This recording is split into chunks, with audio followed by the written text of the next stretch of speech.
Lo tuvimos por aquí en los días de la campaña. El hombre se nos desapareció, pero aquí lo tenemos. Milton Morrison, ingeniero Milton Morrison, gerente general de Edesur Dominicana. Buenos días, caro amigo. Bueno, muy buenos días, Nelson, Yulisa. Para mí siempre un honor estar con ustedes. Lo de caro es porque te cotiza difícil tú. No, mire, yo soy bastante fácil de conseguir. Lo que pasa es que ya vivimos en el rol ya político y hoy en día estamos inmersos en estas actividades. Vamos a entrar en materia. Donde se registran más apagones es en la distribuidora del sur. ¿Tú has tenido? Si usted supiera, no es así. ¿Cómo que no? Si nosotros no toque esa tecla. Ha tenido dificultades tú, de unos transformadores, una cosa, pero sí ha habido apagones. Entonces vamos a comenzar por los apagones. Y si tú te animas, ustedes prometieron que iba a haber reducción de la tarifa. Ninguna de las dos cosas. Ni servicio permanente, ni baja tarifa.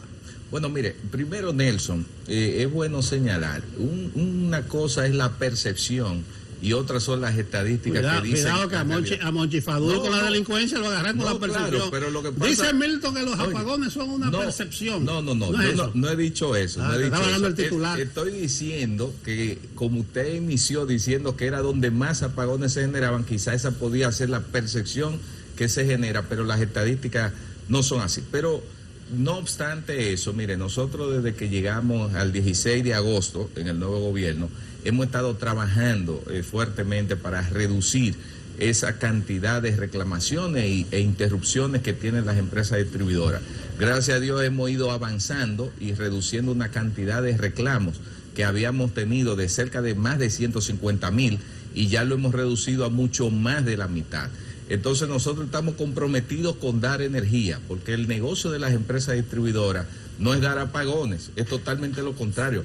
Cada hora, cada minuto que la empresa distribuidora da un apagón es una pérdida para la empresa. Entonces nosotros estamos cambiando el sentido, la cultura, y nosotros estamos diciendo que el negocio nuestro es dar energía. Es decir, que en la medida que pasa el tiempo, Nelson, nosotros vamos a trabajar para que esa brecha y esa deuda histórica de tantos años que tiene la sociedad dominicana, nosotros podamos hacer de Edesur una empresa más cercana al cliente y que dé mayor cantidad de energía. Morrison, ya estamos al filo de los 100 días del gobierno. Sí. Tú antes tenías una campaña para ser presidente y luego te sumaste al PRM. ¿Qué evaluación podrías darle a estos primeros 100 días del gobierno del Partido Revolucionario Moderno? Sí, mira, lo primero yo quisiera hacer una precisión. Hubo también una confusión. Cuando yo formé el partido País Posible hace 4 años, yo fungía como el presidente del mismo. Yo nunca hice una proclamación de que era candidato. Cuando nos aprobaron el partido el 29 de octubre del año 2019, nosotros inmediatamente entramos a un proceso de evaluación y 3 meses después aprobamos y apoyamos la mejor candidatura a la presidencia que había, que era la de Luis Abinader. O sea, nunca yo logré ser el candidato del partido, ni nunca hice la proclama en ese sentido. Ahora, déjeme decirle algo.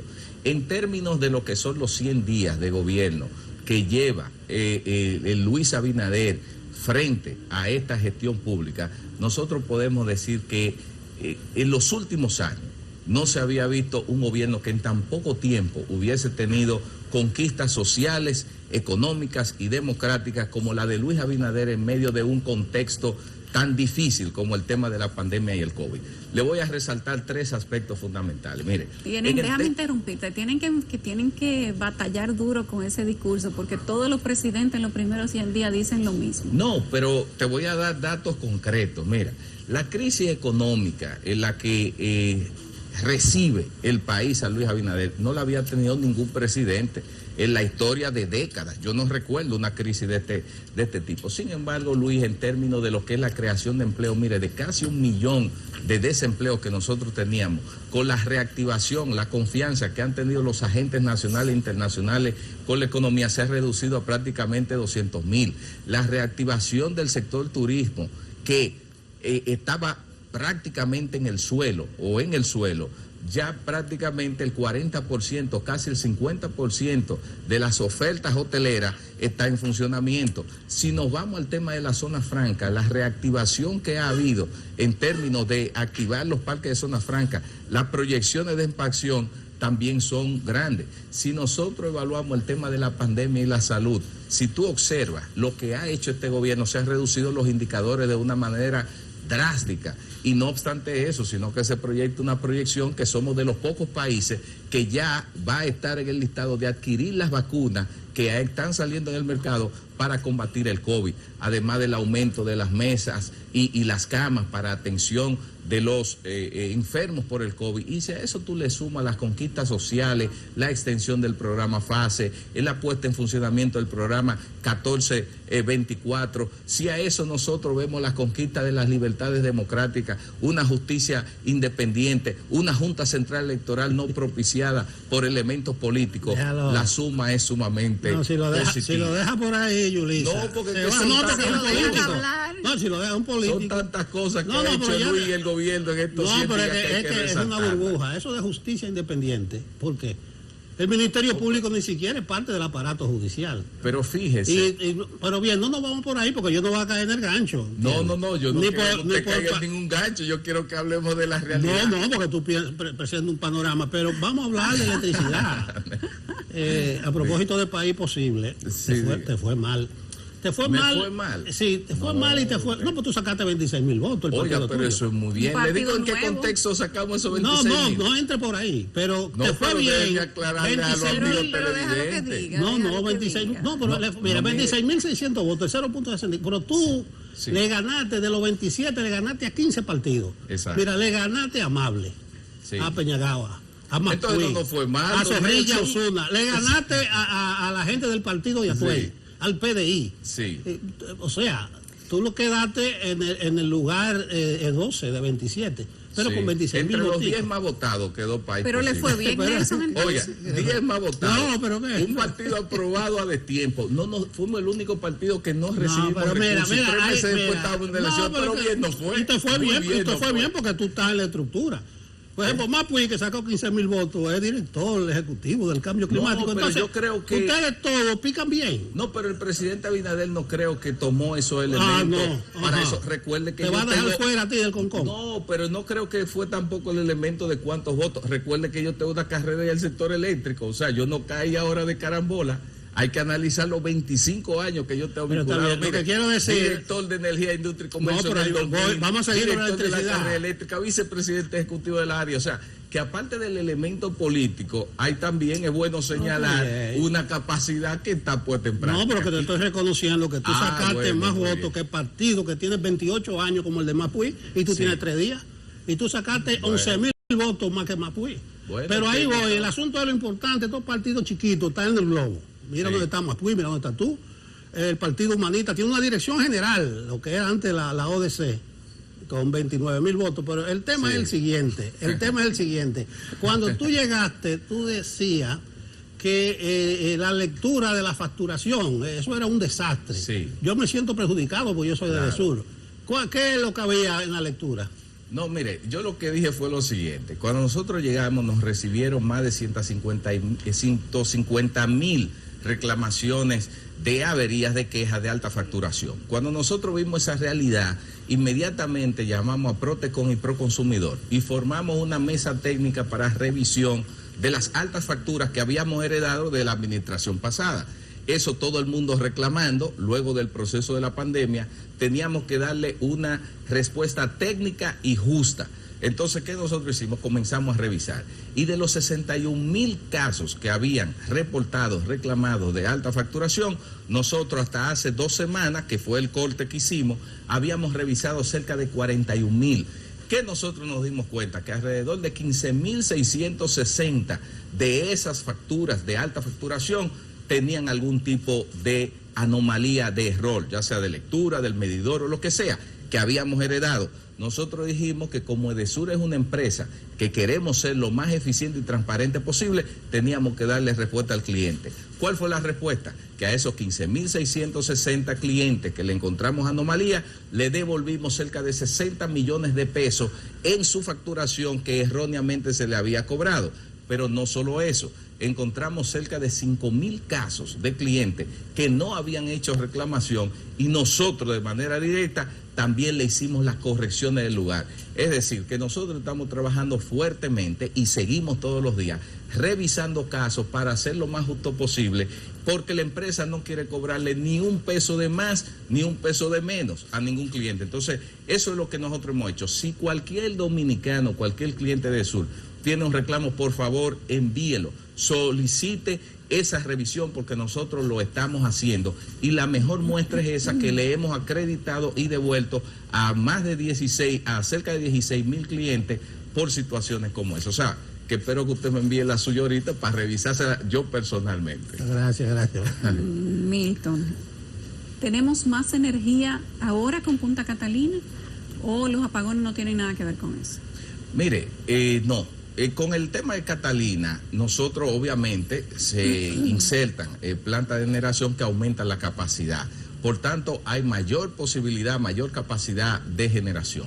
Al principio del gobierno sí nosotros tuvimos una crisis, que hasta el mismo presidente se hizo eco de la misma, que durante 2 o 3 semanas hubo una salida de unas plantas por tema de mantenimiento programado, otra por mantenimiento no programado fruto de avería, otra por tema de combustible, y ahí sí hubo una crisis, pero ahora mismo no lo tenemos. Nosotros hace 2 semanas firmamos con el Ministerio de Educación, todas las empresas distribuidoras de transmisión y de hidroeléctrica, un acuerdo de 1 año escolar con energía. Y ahí nos comprometimos en suministrar cerca del 96% de la energía que se requiera. Por tanto, que ahora, en esta coyuntura histórica, que es otro de los logros del presidente Luis Abinader y su gobierno, de tener un año escolar virtual, nosotros como sector eléctrico estamos comprometidos en dar la mayor cantidad de energía. Si por casualidad en algún sector se va la energía, es porque ocurrió o una avería no prevista, porque nadie quiere que se den averías, o se está dando un mantenimiento programado. Pero la idea es dar la mayor cantidad de energía, porque en este año escolar se necesita para la calidad del mismo. ¿Usted está de acuerdo con el esquema del PRM de unificar la sede? Incluso ya hay una dirección ejecutiva, licitar y pasarla al sector privado, al mejor oferente. ¿Tú estás de acuerdo con ese esquema? Mire, nosotros estamos de acuerdo con lo que se ha hecho. Se ha creado un consejo unificado, ya se suprimieron los 3 consejos que habían antes por cada una de las distribuidoras, hay uno concentrado. Hoy en día, como nunca, las 3 empresas distribuidoras trabajan como 3 empresas hermanas, ya no son islas de poder como existía antes. Nosotros estamos colaborando para reducir costos, para ser mucho más eficientes, para trabajar en el sector eléctrico, que aunque tenemos demarcaciones separadas, poderlo verlo como un conjunto. Ahora, ya la decisión de qué va a pasar, o si va a pasar al sector privado, o si va a quedarse en el sector público, o qué va a suceder, es algo que ya escapa a mí, porque ni siquiera se ha discutido, y yo como parte de EDESUR siempre estaré presto y en la misma dirección de lo que decide el señor presidente, y ahí lo vamos a apoyar, pero todavía ese no ha sido un tema de discusión en el seno del sector eléctrico. Morrison, nosotros tuvimos aquí al señor Andrés Astacio, vicepresidente de la CDE, y cuando hablábamos de la situación de generación, de los medidores, él nos contó de lo que habían encontrado con el tema de los medidores, algo que abarcaba a todas las sedes. Te vamos a poner el corte de lo que dijo el señor Astacio para entonces encontrar tu opinión al respecto. Producción. Se compraron en los últimos años millones de medidores y tenemos 700.000 clientes que no tienen medición. Pero detrás hay 300 y tantos mil que sabemos que no tienen medición. Por ejemplo, en una de las distribuidoras que tiene unos 735.000 clientes, se compraron cerca de 1.200.000 medidores en los últimos 5 o 6 años. El 17 de agosto, cuando tomamos control de las empresas, encontramos que no teníamos en stock, que no había un backup, que ese excedente no sabíamos dónde estaba. ¿Escuchaste? Sí, totalmente. ¿Qué opinas? Sí, no, mira, es una realidad. ¿Cuánto tú tienes de eso? ¿Cómo es? ¿Cuánto tú encontraste en stock? ¿De los medidores? Sí. Yo soy una de las distribuidoras que tiene más medidores. Nosotros encontramos alrededor de 80.000 medidores en las diversas variedades, pero en el caso... ¿Instalados ya o en almacén? No, en almacén. Pero en el caso de EDE Norte y EDE Este, es una situación mucho más crítica. Ahora, obviamente, esa cantidad de medidores que nosotros tenemos no es suficiente para la demanda y sobre todo para la expansión que queremos hacer. Entonces, yo estoy totalmente de acuerdo con Andrés. O sea, históricamente en los últimos años se hicieron compras de medidores que han tenido que cambiarse mucho de ellos por situaciones técnicas que nosotros no entendemos, y también hemos encontrado que hay una cantidad de medidores que se compraron que todavía no han sido suplidos y abastecidos. Ese es un tema crítico para las empresas distribuidoras, porque por ahí entra el negocio. Si tú no mides, tú no puedes facturar ni cobrar, ni el cliente saber qué se tiene. Entonces nosotros precisamente la semana pasada, en conjunto, se está haciendo una evaluación concreta de cuál es la necesidad para adquirir los medidores que se necesitan para abastecer el mercado. Pero sí es cierto que hay un déficit importante de los medidores. Milton, Edesur te queda chiquita, y lo digo sinceramente. Nosotros conocemos tu historial en el sector eléctrico y tus capacidades y los entes que tú has dirigido. Entonces tú estás administrando ahora, pero dando una visión del futuro inmediato del sector eléctrico, lo que incluye a Punta Catalina y su posible licitación. Sí, mire, Nelson. La realidad es que el estado en el que se encuentra el sector eléctrico ahora presenta una gran oportunidad. Por eso, en este, por decirlo así, gabinete eléctrico que se ha conformado, que el presidente Luis Abinader ha conformado, donde tenemos al ministro Antonio Almonte de Energía, que preside los diferentes consejos y de una u otra forma nos dirige, nosotros tenemos una visión muy clara de qué hay que hacer. El gobierno sabe que Punta Catalina tiene que operar de la manera más eficiente, pero también sabemos que necesitamos en el corto mediano plazo integrar mayor cantidad de generación, porque Punta Catalina siempre lo dijimos que no era la solución al problema eléctrico. Algunos decían que sí, pero la realidad demuestra que no. Pero en el gobierno vamos a fortalecer y ampliar la expansión en el tema de la generación. En términos de la distribuidora, el trabajo que se está haciendo y la visión es increíble. Ustedes verán que dentro de un año, cuando nos sentemos aquí, esas empresas distribuidoras serán algo totalmente diferente. Nosotros estamos enfocados en realmente priorizar las inversiones, reducir los gastos innecesarios y hacer de las empresas distribuidoras un ente que vea al cliente como el centro del negocio, no que vea al cliente en la espalda, porque si no tenemos un cliente satisfecho, no podemos tener un negocio que funcione. Entonces, en el corto plazo también nosotros estamos viendo grandes inversiones que se van a hacer. La banca multilateral se ha motivado a seguir invirtiendo en el sector eléctrico. Vamos a trabajar en el tema de la expansión de las líneas de transmisión, es decir, que vamos a poder terminar el anillo de transmisión que conecte todos los diversos puntos. Es decir, que si usted me pregunta cómo tú ves el horizonte, y miren que lo estoy diciendo en Televisión Nacional, de nosotros seguir trabajando y que el pueblo confíe en las ejecutorias de este equipo eléctrico que el presidente Abinader ha compuesto, yo creo que cuando finalicemos los 4 años, ustedes verán un antes y un después claramente marcado de lo que fue el sector eléctrico, porque estamos trabajando enfocados y sobre todo unidos para lograr el propósito de tener un servicio eléctrico como la gente lo espera. La asociación ha dicho en todo momento, la Asociación de Empresas Eléctricas, que nosotros no tenemos como país problema de generación, sino de distribución. En ese caso, si fuera de esa manera, cae directamente sobre el gobierno prácticamente. ¿Cómo lo ves tú? Antes lo veías desde fuera, pero ahora estás dentro. Cuéntanos cuál es la versión del gobierno si la generación no tiene problemas. No, mira, nosotros, y yo siempre lo he dicho, y ahora aunque estoy en Edesur, planteo el mismo tema. La generación de electricidad, si tú le tiras una fotografía ahora, tú dices, bueno, tenemos capacidad para suplir la energía que se necesita. Pero recuerden que la demanda es dinámica. Cada año se estima que puede crecer la demanda en cerca de 150 megavatios. Entonces, los generadores saben que si no hacen inversiones, entonces va a llegar un momento que ya va a generarse un déficit y una escasez.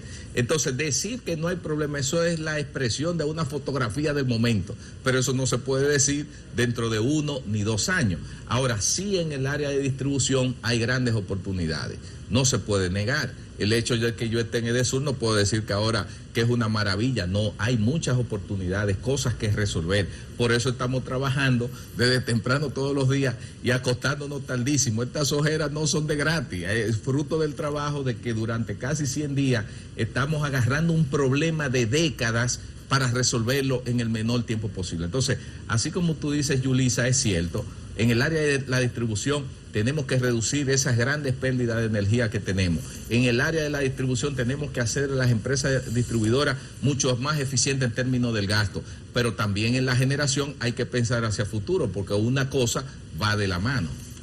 En otro contexto, hablábamos ahorita de quimera. No es quimérico decir que vamos a firmar el pacto eléctrico de aquí a diciembre, cuando diciembre ya es el próximo martes. Bueno, lo que pasa es que diciembre inicia el próximo martes, pero termina 31 días después. O sea que en cualquier día de diciembre que se pueda firmar, podría ser. Mira qué es lo que pasa, Nelson. Háblame de consensos y disensos, que tú conoces eso bien. Claro, mire, déjeme decirle algo. El pacto eléctrico, lo que se conoce como pacto eléctrico, eso está bastante consensuado. Aquí todos los actores saben qué es lo que hay que convenir para resolver este problema. Y ya fíjese que cuando en el gobierno pasado se planteó la posibilidad de la firma del pacto, entonces el gobierno actual, que en ese momento era la oposición, había hecho unos señalamientos necesarios para incluir en el mismo.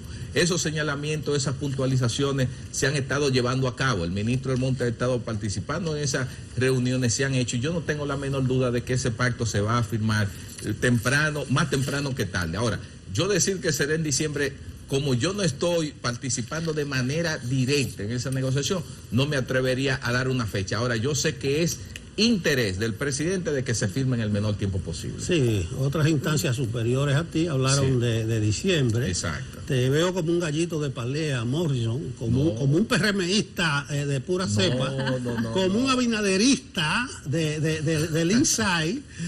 Parece que el país posible tú lo vas a disolver y te va a quedar ahí en el PRM. Déjeme decirle, lo que pasa, don Nelson, que yo soy un hombre de convicciones. Mire, la alianza, el apoyo que nosotros generamos como país posible con Luis Abinader no fue un tema coyuntural ni de aprovechamiento, fue una convicción. Yo me convencí que Luis Abinader era una persona que estaba comprometida con hacer un gobierno ético, eficiente, y por eso le apoyamos. Es decir, que si usted me ve hablando con esa devoción es porque todavía no me ha decepcionado y bien, creo en él. Pero País Posible es un partido y es del pueblo y va a seguir funcionando. Pero en este rol que estoy, el presidente Luis Abinader, y yo tengo que reconocer lo que es justo, y por eso hablo de esa forma.